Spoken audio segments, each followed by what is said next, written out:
अस्सलाम वालेकुम दोस्तों मुफ्ती सलमान अजहरी जी से जुड़ी एक नया अपडेट आप लोगों के सामने लेकर आया हूं और खुशी का ये अपडेट है। आप लोग ज़रूर देखिएगा, पूरा वीडियो देखिएगा। आप लोगों को दिखा रहा हूं कि मुफ्ती सलमान अजहरी जी का जो वकील हैं उनका बयान आप लोगों को सुनाता हूं।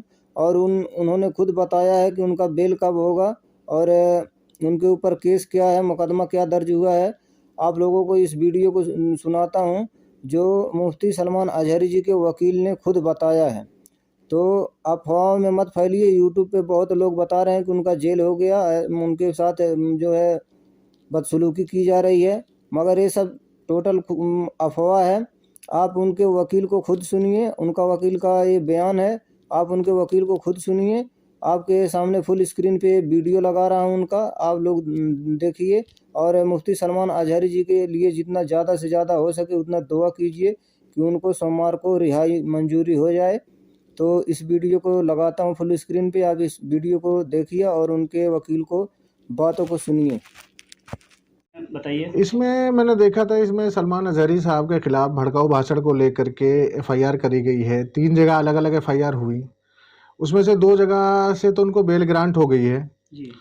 मगर अभी एक में बेल ग्रांट नहीं हुई, तो उनको साबरमती जेल में भेज दिया गया है जो अहमदाबाद में है। जी। मगर अच्छी बात यह है कि अभी पीसी रिमांड पे चल रहे थे मौलाना साहब। ठीक है। पीसी रिमांड इनका ग्रांट नहीं हुआ है, बढ़ाया नहीं गया है, पुलिस कस्टडी से हटा करके इनको जेसी में भेज दिया गया है, जो जुडिशल कस्टडी बोलते हैं, न्यायिक हिरासत में। ठीक है। वहाँ क्या है कि जेल में है, वहाँ कोई टॉर्चर नहीं, कोई कुछ नहीं इनका होगा। ठीक है। पीसी रिमांड पुलिस वालों में मांगते हैं, जैसे कोई सबूत इकट्ठा करना है या कुछ करना है, उसको बोलते हैं पीसी रिमांड। ठीक है। अब जज साहब ने पीसी रिमांड आगे नहीं बढ़ा करके इनको क्या है जुडिशियल कस्टडी में भेज दिया है। अच्छा, इनके खिलाफ इस एफआईआर में 2 सेक्शन है खाली, 153B और 505(2) 5052। अब इसमें मैक्सिमम पनिशमेंट की बात करें तो इसमें मैक्सिमम पनिशमेंट 3 इयर्स का है। ठीक है। अच्छा, अभी एक जजमेंट आया था Arnesh Kumar versus state of Bihar का, उसमें था कि अप टू 7 इयर्स, यानी जिसमें 7 साल की तक की सजा है, उसको थाने से ही बेल आउट कर दिया जाए। अच्छा। तो अगर पुलिस चाहती तो उसका भी अरनेश कुमार का जो जजमेंट है, उसकी गाइडलाइंस है, उसको फॉलो करके इनको बेल आउट कर सकते थे। ठीक है। ठीक है। मगर कभी कभी क्या है कि पुलिस किसी के इशारे पे मान लो या जो भी है, ठीक है। इनको मतलब मकसद क्या है कि जिसने भी कंप्लेन करी है उसका मकसद है इनको टॉर्चर करना। बिल्कुल सही। जैसे हमारे वहाँ कहते हैं कानून क्या है, प्रोसेस इज पनिशमेंट। जो प्रक्रिया है यही पनिशमेंट है। आज यहाँ पेशी, कल वहाँ पेशी, कल वहाँ, परसों वहाँ, मतलब घूम घूम के कि आदमी। अच्छा, इन्होंने इनकी स्पीच मैंने सुनी, जब सुनने में आया कि हेट स्पीच में मौलाना साहब ने, तो मैंने कहा मैं भी देखता हूँ क्या हेट स्पीच है। तो उन्होंने उसमें वही बोला है कि अभी इनका कुत्तों का वक्त है, हमारा वक्त आएगा। तो स्पेसिफिक नाम किसी का नहीं लिया। फिर इनका एक क्लेरिफिकेशन भी मैंने देखा था, कोई यूट्यूब पे डाला था कि भाई फिलिस्तीन का और इजराइल का जो युद्ध चल रहा है, तो उसके रिगार्डिंग इन्होंने बोला कि भाई अभी कुत्तों का वक्त है और हमारा आएगा, हमारा दौर आएगा। तो इसमें किसी का नाम नहीं लिया। इसमें अभी देखो, एक राहत इंदौरी साहब के खिलाफ भी पहले ये मैटर चला था कि इन्होंने भड़काऊ भाषण दिया है कि सरकार चोर है, सरकार चोर है। तो उनके पास जब इन्वेस्टिगेशन के लिए लोग गए तो उन्होंने कहा भाई मैंने ये थोड़ी बोला कहाँ की सरकार चोर है, तो कहीं की भी हो सकती है, कहीं की भी हो सकती है भाई, ब्रिटेन की, अमेरिका की, कहीं किसी कंट्री का नाम नहीं लिया। तो उसमें एक मजाकिया तौर पे बोला कि जो बताया गया कि पुलिस वालों ने कहा कि हमें नहीं पता कहाँ की सरकार चोर है, तो उनका मैटर रफा दफा हो गया। वैसे इसमें है कि किसी का नाम नहीं लिया गया है भाई। और बाकी रही उसकी इसी इनका जो केस स्ट्रॉन्ग था, इसीलिए जाते ही 2 केसों में बेल ग्रांट हो गई है। और कल संडे है, पूरी उम्मीद है कि मंडे में इनकी बेल वहां से भी ग्रांट हो जाएगी। इसमें हजरत कितने % चांसेस हैं कि इनकी जो है मंडे को बेल हो जाएगी? 99% का 100% चांस है, क्योंकि कोई डायरेक्ट एलिगेशन नहीं है, कोई ऐसा ऑफेंस नहीं है, बस ये है कि बढ़ा चढ़ा करके पेश किया गया है। 100% बेल हो जाएगी, क्योंकि जो जज साहब हैं, जो भी हैं, अभी एक जज साहब थे इसमें वाई शर्मा जी, उन्होंने बेल ग्रांट करी। तो जज जो है दोनों तरफ की वो देख करके कि क्या है, किसका वो है, उसके आधार पे बेल आउट करता है। तो इसमें जब देखेंगे इसमें कोई ऐसा कुछ है नहीं, बेल हो जाएगी, बेल के बाद में चार्जशीट फाइल होगी, चार्ज फ्रेम होगा भाई, उसके बाद में वो चलेगा, अपना केस चलेगा, उसके बाद जो होगा, जो फैसला होगा वो करा जाएगा। अच्छा। मगर प्राइमा फेसी बेल बनती है। अच्छा वकील साहब, एक चीज़ और मैं पूछना चाह रहा था कि इसमें हमसे कहाँ पे चूक हुई है, जैसे जो हमारी लीगल टीम है उनसे कहाँ चूक हुई है इसमें, कि जैसा कि अभी सुनने में ये आ रहा है कि वहाँ का जो मुदासा में जो कोर्ट में पेशी हुई है आज, खाली जो है पुलिस वालों ने दस्तखत करा के सीधा जो है ना जेल भेज दिया गया, कोई उनकी कोर्ट में पेशी नहीं हुई, कोई कुछ नहीं हुआ। तो ये लीगली जो है ना, इसको देखा जाए तो ये सब मामला क्या है? इसमें होता क्या है कि कभी कभी जैसे कि मजिस्ट्रेट साहब मान लिए छुट्टी पे हैं, लीव पे हैं, ठीक है।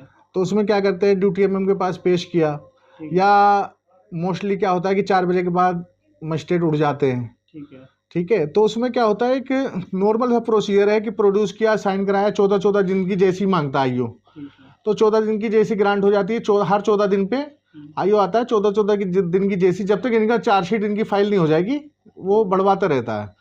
मगर जब बेल ग्रांट हो जाती है तो आईओ को फिर पावर है, आईओ जब चाहे चार्जशीट फाइल करे। इसमें मैक्सिमम टाइम 60 दिन का और 90 दिन का होता है ऑफेंस के अकॉर्डिंग। तो इसमें जो है जहाँ तक है कि मंडे में बेल ग्रांट हो जाएगी, और बेल ग्रांट होने के बाद ये बेल आउट हो जाएंगे, बाहर आ जाएंगे, बाकी अपने जो है प्रक्रिया चलती रहेगी। और इसमें बाकी जो है वो दुनिया को पता है, मगर कुछ यूट्यूबर्स जो है लाइक और वो पाने के लिए बढ़ा चढ़ा करके, कॉपी पेस्ट कर करके बात का बतंगड़ बना रहे हैं। बिल्कुल सही। मौलाना साहब की भी कोई सही बात नहीं है पब्लिक के सामने आज पा रही है, जिस वजह से ये बवाल खड़ा हो रहा है। ठीक है ना। तो लोगों से यही रिक्वेस्ट है कि बात का बतंगड़ ना बनाएं, जो रियल चीज़ है वो बताएं। बाकी हम लोगों को पूरा विश्वास है इंडियन जुडिशल सिस्टम पे, जजों पे। भाई जो होगा इंसाफ होगा, जो है लॉ है सबके लिए बराबर है, कोई उसमें दिक्कत वाली बात नहीं है और ना कोई परेशानी की बात है। पीसी रिमांड से हट करके जेसी में जुडिशल कस्टडी में चले गए हैं। बेल ग्रांट होगी, बेल बॉन्ड फर्निश्ड होगा। अब ये भी हो सकता है कि बेल बॉन्ड फर्निश्ड हो तो उसमें क्या है, पुलिस वेरिफिकेशन भी होती है। कोई जज जैसे देखता है कि आपका साउंड श्योरिटी नहीं है, मान लीजिए एफडी नहीं है या श्योरिटी पे कोई डाउट है, तो 1-2 दिन उसमें टाइम लग जाता है बेल बॉन्ड में वेरिफिकेशन में। तो ऐसा नहीं है कि मंडे में बेल हो तो मंडे में ही बाहर आ जाए, हो सकता है 1-2 दिन बेल बॉन्ड वेरिफिकेशन में भी लग सकते हैं। वकील साहब, मैं एक चीज़ और पूछना चाहता हूँ कि हमने तो ये देखा है पूरे केस में, आज लगभग 15 दिन होने जा रहे हैं, कभी कहीं की पुलिस कभी कहीं की पुलिस उनको कस्टडी में ले लेती है, रिमांड में ले लेती है। हमें जो समझ में आया वो ये कि उनको सिर्फ़ और सिर्फ परेशान किया जा रहा है और कुछ भी नहीं। क्या वकील साहब इसमें जो है ऐसा नहीं हो सकता कि ये जितने भी मामले हैं, मतलब मुदासा ले लो आप, चाहे अहमदाबाद ले लो, चाहे राजस्थान ले लो, कहीं का भी केस है, ये सारे के सारे केस एक कोर्ट में आ सके? बिल्कुल हो सकता है। तो इसमें जो अलग अलग स्टेट में है, तो इसके लिए अलग अलग स्टेट के लिए क्या है, सुप्रीम कोर्ट में एक लगेगी पिटीशन लगा करके एक जगह के लिए वो करा जा सकता है कि एक ही जगह सुनवाई हो। जो है अलग अलग है, एक जगह क्लब करके एक जगह चले, ऐसा हो सकता है, कोई पॉसिबल है, कोई बड़ी बात नहीं है। मैं वकील साहब से गुजारिश करूंगा कि अपनी तरफ से कुछ जो हमारे मुसलमान भाई सोशल मीडिया पे जो चीज़ें वायरल कर रहे हैं, मतलब कुछ नहीं है उनको, बस खाली लाइक और फॉलो के लिए, कुछ व्यूज़ के लिए ये जो चीज़ें फैला रहे हैं, उनके लिए जो है ना, मैं वकील साहब से पूछूं ये क्या कहना चाहेंगे, एक बार वकील साहब से पूछते हैं। और ये हिंदुस्तान में जो हमारे मुसलमान भाई हैं उनके लिए क्या सलाह देना चाहेंगे? मेरी यही सलाह है भाई कि मिलजुल के रहें। हर आदमी का ये कर्तव्य है कि एक दूसरे के धर्म का सम्मान करे। कोई ऐसा काम मत करो कि किसी की भी धार्मिक भावना आहत हो, चाहे हिंदू हो, चाहे मुस्लिम हो, चाहे क्रिश्चियन हो, चाहे सिख हो, चाहे जैन हो। सब एक दूसरे का धर्मों का आदर शुरू से करते आए हैं, वो करते रहेंगे। इसमें कुछ शरारती तत्व हैं जो एक दूसरे को भड़काने के लिए, पॉलिटिकल लाभ लेने के लिए, वोटर को एक तरफ एकजुट करने के लिए, ठीक है, कुछ दलाल टाइप के लोग हैं जो भड़काऊ भाषण देते हैं। अब इसमें होता क्या है, जो सत्ता पक्ष की तरफ से होता है वो साफ साफ बच जाता है। अभी बीच में भी हमने देखा बहुत से बड़ी बड़ी बातें सदन में कही गई, लोगों ने कही, ठीक है, एक पार्टिकुलर कम्युनिटी को पूरा निशाने पे लिया गया। मगर यह है कि अगर आप सत्ता में हो तो आपका कुछ नहीं होगा, चाहे आप कुछ भी बोलो। अगर आप विपक्ष में हो तो अगर आपने तू भी कर दिया तो तू का उठा करके उसका ऐसा बतंगड़ बनाया जाएगा, आपको जेल भी भेजा जाएगा, आपको पनिश भी किया जाएगा, आपके खिलाफ सारे सेक्शन बता दिए जाएंगे क्या क्या है नहीं है। टोटल मशीनरी जो सरकारी मशीनरी है इसका मिसयूज हो रहा है, जो कि नहीं होना चाहिए भाई। पॉलिटिकल आपका जो पॉलिटिक्स है वो एक तरफ है, बाकी जैसे भाईचारा था, भाईचारा है, भाईचारा रहेगा।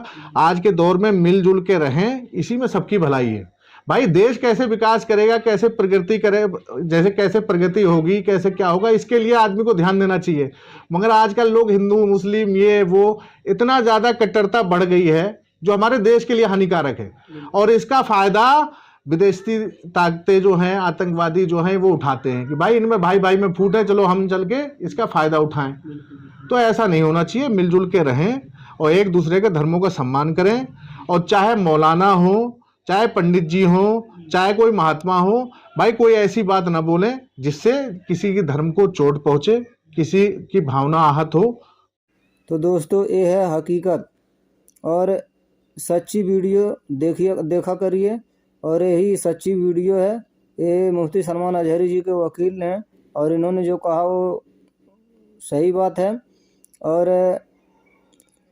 आप लोग जितना ज़्यादा से ज़्यादा हो सके उतना ज़्यादा दुआ करिए कि मुफ्ती सलमान अजहरी जी को कल बेल मिल जाए। आज तो संडे है और कल सोमवार है, कल उनका कोर्ट में पेशी होगी, सुनवाई होगी।